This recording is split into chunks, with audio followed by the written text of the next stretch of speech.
Hey, Lindsey. Hey, yeah, the grill's going outside. Coming up next, we're going to take the membrane off of this St. Louis style ribs. That's coming up next. Boetsch the Butcher. We were talking this morning. Membrane off ribs. Yee. I'm sorry, I lost my appetite. Yeah, I'm done. Well, I have a question for you guys. Okay.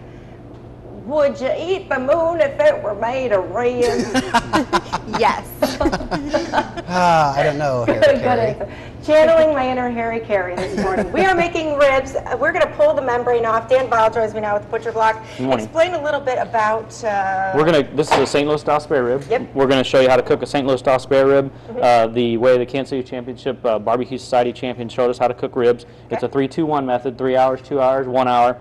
At different intervals with different seasonings on top of it. Right now, go ahead. What does St. Louis style mean? St. Louis style, this is actually was a whole spare rib with the brisket cut off. Okay, so it would actually have been about this big, but we have the brisket, so it's actually the center cut of the spare rib. Okay. So it's the best part of the spare rib. So what we're going to do is, and I started this a little bit earlier just to make it easier, but this is the membrane, and we just take a simple paper towel, we grab a hold of the membrane, and we just pull the membrane off. And what will this do? And this will make the rib a little bit more tender.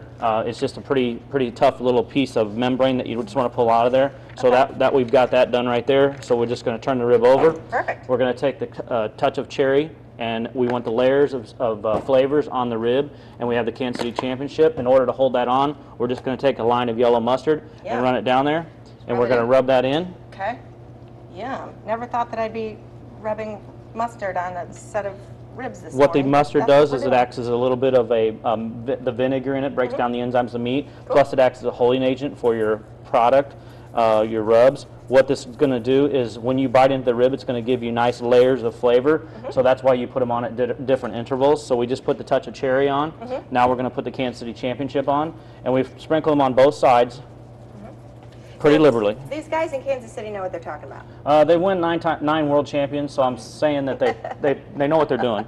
And now you have some honey here too. At the end of the 3 hours, we're going to leave these on the grill at 3 hours, or the smoker at 250 to 275 degrees. At the end of 3 hours, we're going to take the honey, so we're going to have another layer of flavor. We're going to put them in aluminum foil. We're going to tent the aluminum foil, and then we're going to add about 3 to 4 ounces of apple juice. So now you have the honey and the apple juices of flavor.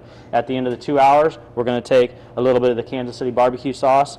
It's the competition style barbecue sauce. We're going to unfold the aluminum foil. We're going to baste a little bit of the barbecue sauce on it, so now you've got all them layers of flavor when you bite into that rib at the end of 6 hours. Now, when you're going to pick out a rack of ribs, what do you look for? You look for a lean rib with a lot of meat on it is what you look for. There's different styles of ribs. You can buy a baby back rib. You can buy a St. Louis style rib. You can buy the whole slabs of ribs. But the biggest thing is not a lot of fat and a nice meaty where you don't see all the bones. All right, sounds good. We've got more coming up for you.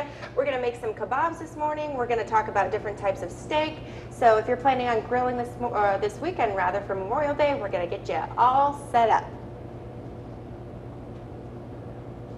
Definitely.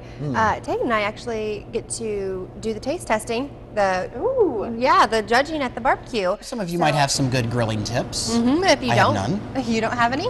Well, Lindsey Boetsch definitely does. Hey, good morning, guys. Yeah, we have 3 steaks right here.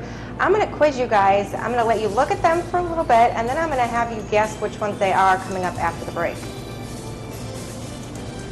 We are talking steak in the morning. Steak and eggs, not bad. Sometimes steak and eggs, but who doesn't like a good steak? Hi, Lindsey. Hey, good morning, guys. I don't know who doesn't like a good steak. Well, I know Tegan doesn't like a good steak because she's allergic to beef. Right. Poor thing. I don't know. But we have 3 steaks right here. I'm going to let you guys look at them again. And I want to know if you can tell the difference between the 3 of them. All right, the middle one is a T-bone. Top sirloin. I'm going to say the one on the bottom of the screen is filet mignon. That's too big for a filet. No, it's not a filet mignon. That's only usually 6 ounces. I'm trying to think of the types of steaks. How about a ribeye, maybe at the top? That Sirloin. looks like a This is a ribeye. Okay. This is a T-bone, and that's a New York strip. New York strip. New York strip. I'll take Yeah. I'll take a B Chad minus. knows his meat.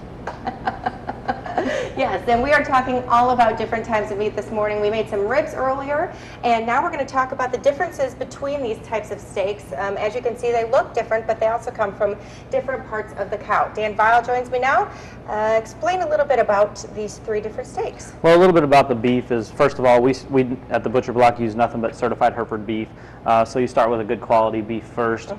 There's different grades of beef, which would be the no roll, which is a lesser grade. Then you have select. Then you have choice, and then you have the top, which would be prime. What you want to look for when you're in the stores is you want to look for nice marbling, which is marbling is the white that you see in the product. The more marbling, the more tender, the more flavor, the more juiciness you have in the product. So as far as the quality of the product, as far as the cuts here, they're all going to eat very well. A New York strip, if you look at the T-bone, a New York strip is basically a boned out T-bone. So it's a matter if you want to eat around that bone or not.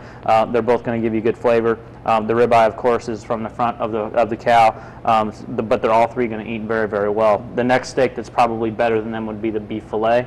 But like I said, you want to just look for all the marbling that you have inside.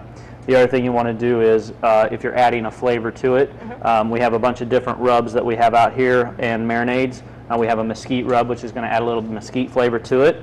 We have a mesquite style rub that would add a little sweet mesquite to, or mesquite Memphis flavor to it. We have our Butcher Block Ultimate Steak and Pork Roast rub, which is a really good one. We have a Mojave garlic pepper, which is going to be a little garlic, a little pepper, and then a little heat on the backside. And then we have a marinade, which is a Cousin Buddy's marinade made by John Henry's. It's going to, you'll be able to marinate that either instantly or overnight with that. So it's going to give you a little bit of marinade. And then we have an all-purpose seasoning, which is going to give you a little seasoning like that. But it's just a matter of adding a little flavor to it. So you can do rubs or you can do marinades on steak. It's preference as far as rubs or marinades. A lot of times you marinate a steak if you think it's going to be a little bit tougher. I don't like to marinate a lot of steaks. The stuff that we sell, because we sell a little bit higher quality, so you don't really have to marinate it for the tenderness of it. The marinade more on the stuff, if it's actually a good quality product, is going to actually just give it a little bit better flavor. So if you're wanting to add a little flavor to it, it's a matter of the flavor that you like to add to your steak. That's why I'm showing you a bunch of different kinds, because it's a lot of preference like wine. And now with steaks, there's a little bit of fat right here. You don't want to cut that off. You want to leave that on there for the moistness. You want it's going to be, that's going to cook down a little bit, plus it's going to be nice and tender just like the steak will, but it also adds the flavoring. That's where a lot of your flavor comes from. Yum. We're going to talk about a different type of steak coming up in the next half hour. We're going to make some kebabs, shish kebabs coming up, and we're going to show you the best ways to do it, how to grill them, everything like that. Yes. Nice. You are making me hungry. I'm Yum. starving Marvin. You can get a little creative with your holiday grilling this weekend. Yeah, just go ahead and add some vegetables right to that steak. Yep, and we are making kebabs coming up next, but I want to show you this. This is what we put on the grill earlier. This is a spatchcock chicken, and that is a pork shoulder. They look delicious, smell delicious, but we're making kebabs coming up next. We're getting creative on the grill this morning with Lindsey. Memorial Day, like I just said, is this weekend, and if you're planning to cook out, listen to Lindsey. She's donning the gloves. Yep, we are cooking kebabs. We're making kebabs. I got my gloves on for safety. We got some meat here. Dan, what kind of meat is this? We have some beef sirloin. Beef sirloin. Okay, so we start with the stick, and then we go meat. Does it matter where I put this in here? Nope, just try to stick it right in the middle. Okay, stick it in the middle. Not through your hand. And there's a science to this, kind of. Explain a little bit about Well, that. we're going to put beef, chicken, or I'm sorry, beef, vegetable. We're going to do it like this. Oh, you're faster. Whoa, you're pretty fast at this. And then we're going to do another meat, another vegetable, another meat, another vegetable, another meat, and then we're going to finish it with a tomato, okay? All right. We're going to take a little of a bourbon marinade to marinate it. Just a little bit of that. Woo-hoo. And what kind of bourbon marinade? That's a bourbon marinade. Yeah. It's a little John Henry's bourbon marinade.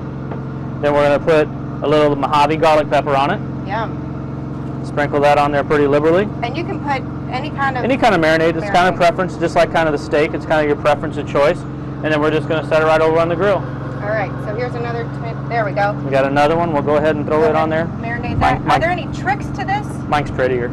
Yeah, yours is. Not a lot of trick. It's just the marinade and the right amount of meat, the type of meat that you're using. I would recommend a sirloin or a higher grade of meat, just for the tenderness of the product. That's what I would recommend as far as the tricks of the trade of it. You can do a lot of the different vegetables also. You can put mushrooms on there. You can put zucchinis on there. You can put yellow squash on there. So there's a lot of other vegetables that you can put on there. There's wires that you can use that you can have a lot of a real longer one, a kebab. So there's different stuff that you can be. It's a creative about how creative you want to be. You can use chicken. You can use pork. All different kinds of meats on the kebabs. And you guys will do this for people? We make kebabs, yes. We make them. They're in the case. During the summer, we have them in the case all the time. And any last tips for people who are grilling out this weekend? Just basically watch your food safety, cook in the right temperatures, make sure your beef is medium rare at 135 degrees, cook your chicken and your pork to at least 165 degrees for food safety. Oh, that's really important. Very important, very important. Don't want to get sick. Yes, don't want to ruin the Memorial weekend. All right. Thanks very much, Dan, for teaching us all of these tricks. And if you missed any of them, don't worry. They will be available on YouTube later this afternoon. You started making your kebabs yesterday, so they're done in time for your guests. Hey, Lindsay, I have a question, if you can hear me, for Dan. Do you soak those kebab sticks in water before you do them to not catch them on fire? Oh, I don't know. Are you supposed to put the sticks in water so they don't catch on fire? Or You can soak the sticks, but if hot temperature, they don't stay on the grill for probably about 8 to 10 minutes. Okay. So they won't catch on fire, and we're using a heavier duty bamboo stick, so they usually won't catch on fire. Some people do soak them in water, but when we set them in the case, the meat and the vegetables somewhat moisturize the sticks. And you can also use, there's metal sticks too that you can use that if you build them at home, What? If you build them at home, you have metal if you build sticks. them at home. Yeah. Wonderful, thank you. Very Thanks, Dan. interesting. Yeah. Yeah, happy grilling this weekend. A lot Happy of grilling. folks doing it.